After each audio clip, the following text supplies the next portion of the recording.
way, and then with the new Jesus, it was worth and value. Is that right?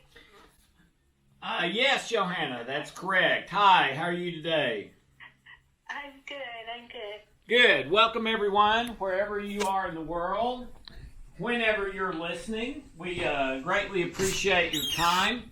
Yeah, this week on YouTube, we talked about two things. One, in deep water, we called Beware the Easy Way. And in Beware the Easy Way, I went through 10 things that are kind of things that we do when we are living for the easy way. Number one was dumping on others. Number two is expectation of others. Number three is where it causes others to avoid you. Number four is I'm right, you're wrong. Number five is selfishness, always wanting what you want, and manipulating people and circumstances to get that. Number six is demanding to keep your bias and prejudice rather than looking at the whole issue, even things that you don't agree with, and facts and research that support things you don't agree with. Number seven is an attitude of my way about most things in life. Number eight is surrounding yourself or only being comfortable if you're surrounded by yes men and yes women, rather than people who may be wonderful people but have a different point of view or disagree with you on some issues.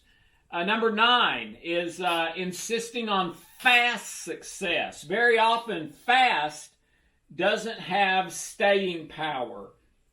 And number 10 is not being a good listener, which causes you to react not to what the person is saying or feeling or experiencing or trying to get across to you, but typically responding based on your own bias and prejudice and very often errors in your own thinking and feeling.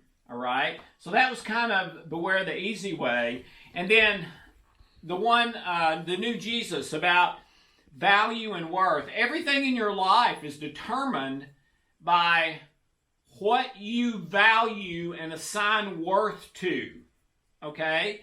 So if the thing that you assign the most value and worth to is money, then that's where your focus is going to be. That's where your heart is going to be. Ancient manuscripts say, where your heart is, there your treasure is. Or where your treasure is, there your heart is. All right? So, what do you value? Okay? What is of great worth and of little worth to you? And I'll cut it short. Typically, people either have a focus on physical and external circumstances or internal circumstances. In my experience, probably 9 out of every 10 people are more focused on physical and external circumstances than they are on internal ones, like love, joy, peace, freedom, liberty, kindness, win-win, etc. Less than 10% of people, as an adult, have a focus in their thoughts, their emotions, their feelings, day in, day out, more on internal circumstances than external circumstances. But it's absolutely one of the great secrets of life. You focus on physical and external circumstances, that's a fear-based path, and the only place that path goes is to anger, anxiety, sadness, low self-worth, etc. All right? A focus on internal circumstances, love, joy, peace, etc., that's a totally different road in life. The only place that road goes is to good relationships, better health, better hormones, better brain chemistry, better sleep, etc. So if your life is not going the way you want it, I would take a look at those two things. What do you value and place the greatest worth on? All right, you can get a paper and a pencil and start listing them. What is my number one value and worth in my life? And not just what you would answer. Okay, lots of people would answer my spouse or my children or love, but that's not how they're living. So how do you tell where you are? It's how much time do you think about physical and external things versus how much time do you think about internal things like love, joy, peace, and relationships and those type things, okay? And you've got to think about physical and external circumstances some, or you wouldn't brush your teeth. You wouldn't eat well. You wouldn't exercise. You know, that sort of thing.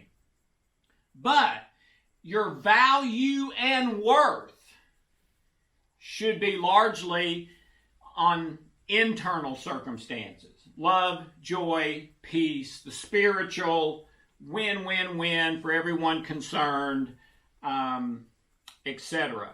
And if you can switch your value and worth from external to internal, there is no way your life will not dramatically change for the better. It's impossible. On the other hand, if your focus is on physical and external and you keep it there, there is no way you are going to have the happiness, joy, success, health that is possible for you in your life. So, beware the easy way. Next time you have a choice, consider the hard way. The hard way is usually, not all the time, but the hard way is usually the best way. But that's not the way we tend to think and go through our life. We tend to think the best way is the easy way, and so we keep taking that and wondering how I'm not really breaking out to, you know, the wonderful life, the fabulous life that is possible for me and that I'm capable of. So that's it for me, Johanna. If anyone has a comment or question. All right. So if anyone on the phone has a comment or a question for Alex, you can press *2 on your phone. That's going to raise your hand, and I'll be able to unmute your line. If you are on the web and you have a question, you can type it in the field, and I will read that to Alex. I'm just checking here. Okay, we have one hand up, and this is from Glenn. Let me unmute your line, Glenn. Hi, Johanna. Hi, Dr. Alex. Hey, Glenn. Glenn, it is gorgeous today in Tennessee. That's what I called for. The weather and some advice. The weather report. Anyway, about 70 here. Nice. It's nice, but not. You probably got the advantage today. No, well, we're close. We're probably 68 and sunny and beautiful blue skies. It's a dead even heat today. Aha. Okay. I love it. So, in regards to what you're saying, I've been aware of this and kind of been on this path of self-development and personal development for many, many years, and that's why I love tuning into your show, because even though I've heard this before, I need to hear it again. Hey, let me interrupt you just a second, Glenn, because I don't say this enough. Everything I teach, I know that I need it more than anybody. Okay, so let me just interject that. Sorry to interrupt. Go ahead.